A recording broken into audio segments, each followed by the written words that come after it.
84.56 poll percentage for the by-election to Shella constituency counted on Monday evening, and the final reports are yet to arrive as the polling booths are not connected by roads. Chief Election Officer of Meghalaya Fr. Kharkongor told reporters during the press briefing over the by-election.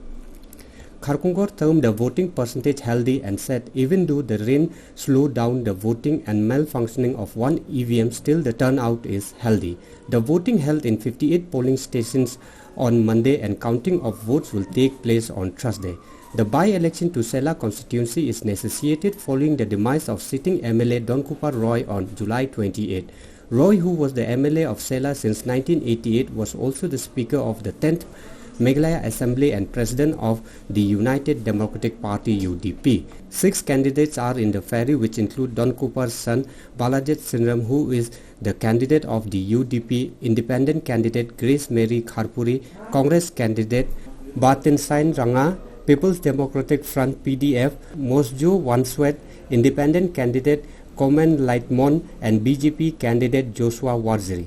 Marginally more, because there are some distant polling stations which are still returning and we are still yet to get the figures from them. But till the receipt of the latest reports, it's 79.83%, which is a fairly healthy turnout. There was some rain today, which perhaps may have slowed down polling in between, but nevertheless, after the rains stopped, the polling picked up again and brisk voting took place. Also, I'm also happy to share with you there was only one machine failure, only one, not exactly a failure, you can see it was a malfunction. Only one VVPAT malfunctioned in the Ladyam polling station, which is the 44 Ladyam polling station, and that was promptly replaced and then polling resumed normally.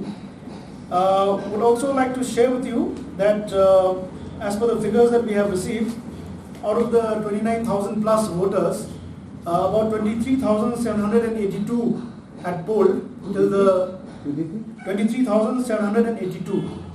That is still the last report that we received, with males accounting for 11,716 and females accounting for 12,066. So, as is the trend in our state, it is the females who had outnumbered the males in terms of voting. And this also can be seen from the various images that we have. That the women took part in a very enthusiastic manner. We also had 2 all-women polling stations. There were the pink polling stations, so, as they call them, which is manned all by women personnel, the polling officials as well as the presiding officer. And also apart from that, we had one model PS, which was a green polling station. As we all know that this election has been promoted as the green election, the first eco-friendly election of the state, wherein we took a lot of pain and effort to avoid the use of plastic, the use of single-use plastic. Stationaries included these plantable and recyclable seed pens, which were used by the polling officials, and even the indelible ink, which was normally plastic, was actually substituted by clay pots. Then instead of flexes, there was cloth. Cloth banners were there. And apart from that, there was use of many local materials like cane and bamboo products in all the polling stations. So we had one green polling station.